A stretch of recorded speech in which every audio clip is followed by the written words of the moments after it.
Bismillahirrahmanirrahim. Assalamualaikum warahmatullahi wabarakatuh. Pada kesempatan ini kita akan membahas tentang aspek aksiologi dalam ilmu pengetahuan serta manfaat bagi manusia. Pada mata kuliah filsafat ilmu, pada kesempatan ini kita diawali dengan pengertian atau hakikat aksiologi. Pertama, aksiologi itu ilmu yang mempelajari tentang nilai.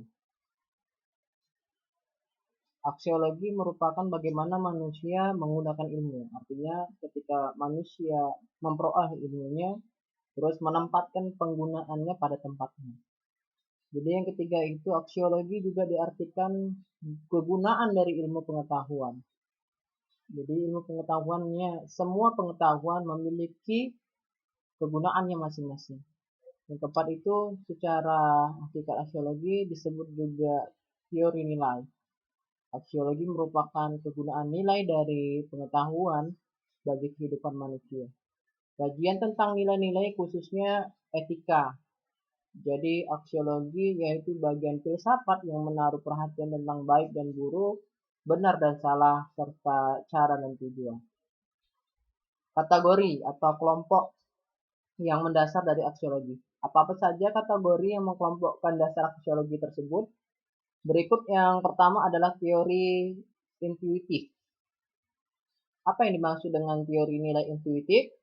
Yaitu adanya tatanan moral yang bersifat baku. Nilainya tidak bergantung kepada perilaku manusia. Lalu yang kedua itu ada teori nilai rasional pada dasar aksiologi. Apa yang dikatakan dan dimasukkan teori nilai rasional? Yaitu nilai yang ditemukan berdasarkan penalaran manusia. Ini biasanya pada umumnya digunakan pada manusia dengan dasar aksiologinya, yaitu dengan nilai rasional. Lalu yang ketiga, teori nilai alamiah, secara alami, yaitu teori ini berdasarkan aksiologi ini dia berdasarkan kebutuhan dan hasrat manusia secara alami yang bersifat relatif.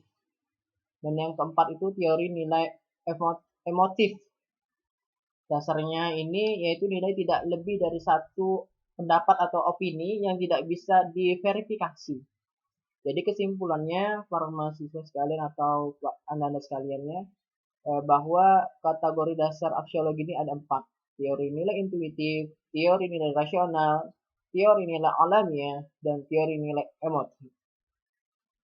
C. Nilai dan kegunaan ilmu aksiologi. Teori tentang nilai yang dalam filsafat mengkaji pada permasalahan yaitu etika dan estetika. Jadi tentang keindahan.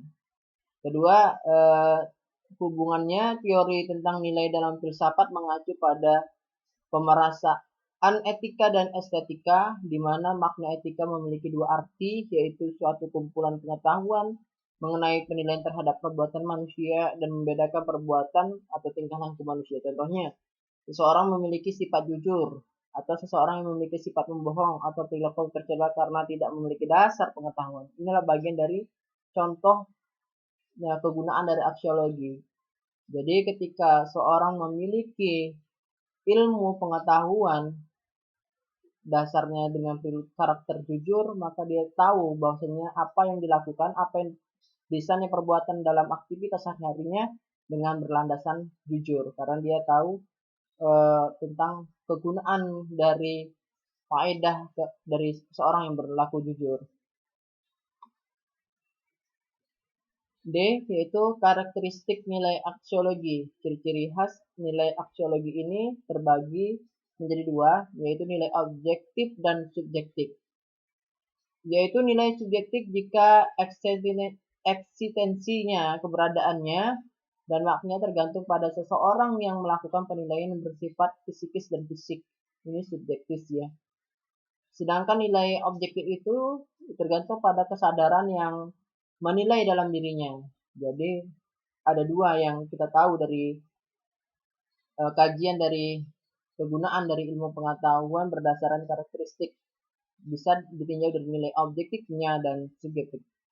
Yang kedua itu ada nilai abadi, yaitu nilai yang berlaku sekarang atau sejak masa lampau atau sejak sepanjang masa serta berlaku bagi siapapun tanpa memperhatikan jenjang sosial. Ya, mau itu dia pintar dan sedang, kaya dan miskin, jadi tidak memperhatikan tentang itu, tapi dia memperhatikan objeknya sebagai ilmu pengetahuan. Nah, bagaimana sikap seseorang dan tanggung jawab seorang ilmuwan atas dasar aksiologinya, kegunaan ilmu pengetahuan untuk masyarakat atau untuk orang-orang sekitarnya. Yang pertama, jika sikap seorang ilmuwan itu dilihat dari sudut atau cara berpikirnya. Jadi, kedewasaan seorang itu dengan cara berpikirnya, yaitu cara berpikir berdasarkan bentuk-bentuk ya yang teratur, tersusun. Artinya berpikirnya itu bertahap dari awal sampai akhir, yang menjadi bahan pemikiran yang dikaji dan diteliti. Artinya seorang ilmuwan itu dengan orang yang berfilsafat itu mempunyai sikap yang teliti, tidak buru-buru. Jadi sikap inilah yang menjadi kelebihan seorang ilmuwan dibandingkan dengan cara berpikir orang pada umumnya.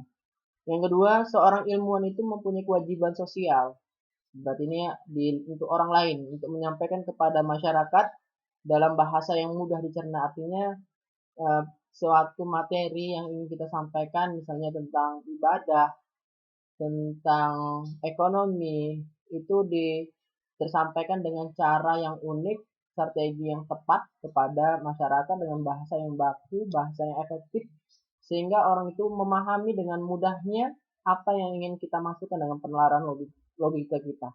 Tanggung jawab seorang ilmuwan itu memberikan pandangan yang benar dan baik, bahkan buruk, sehingga memberikan penjelasan yang objektif dan pengetahuan. Contoh dari tanggung jawab seorang ilmuwan itu harus memiliki sifat terbuka dalam menerima kritik dan pendapat orang lain. Ini contoh yang terbesar ya mahasiswa sekalian. Terkadang seorang dokter, magister, atau orang yang ilmuwan, dia terkadang mempunyai sifat yang sombong karena merasa dengan pengetahuan yang dia memiliki segalanya. Dengan pengetahuannya dia bisa berbeda dengan yang lain. Dia tidak mau menerima pendapat orang lain. Ini ada hal perilaku yang salah.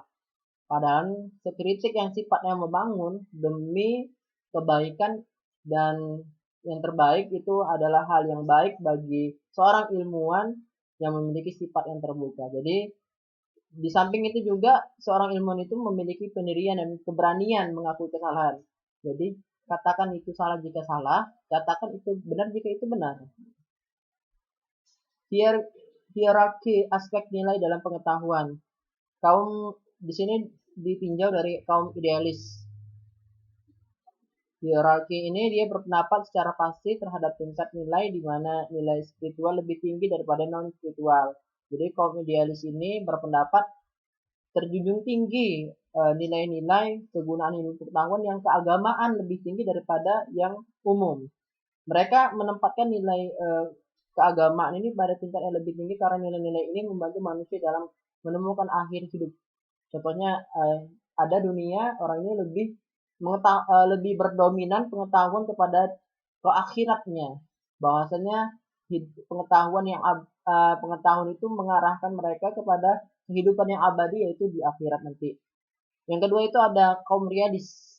Ya, mereka ini berpendapat bahwa tingkat di mana mereka menempati penilaian rasional dan empiris pada tingkat yang teratas ya. Jadi pengetahuan yang logika dan pendekatan pengalaman-pengalaman yang dialaminya itu lebih tinggi diawali dengan alasan sebab membantu manusia dalam mengatasi realitas objektif. Ya, jadi ini hukumlah berpikir secara logis. Yang ketiga itu ada kaum pragmatis. Mereka menolak tingkat secara pasti. Mereka berpendapat suatu aktivitas dikatakan baik seperti yang lain apabila memenuhi kebutuhan yang penting dan memiliki nilai instrumental. Demikianlah paparan dari penjelasan mengenai aspek aksiologi dalam ilmu pengetahuan serta manfaat bagi manusia. Semoga ini bermanfaat penjelasan singkat ini untuk kita semua. Jika ada kekurangan dan hal-hal yang lain berkaitan untuk kemajuan dalam penyampaian hari ini, saya mohon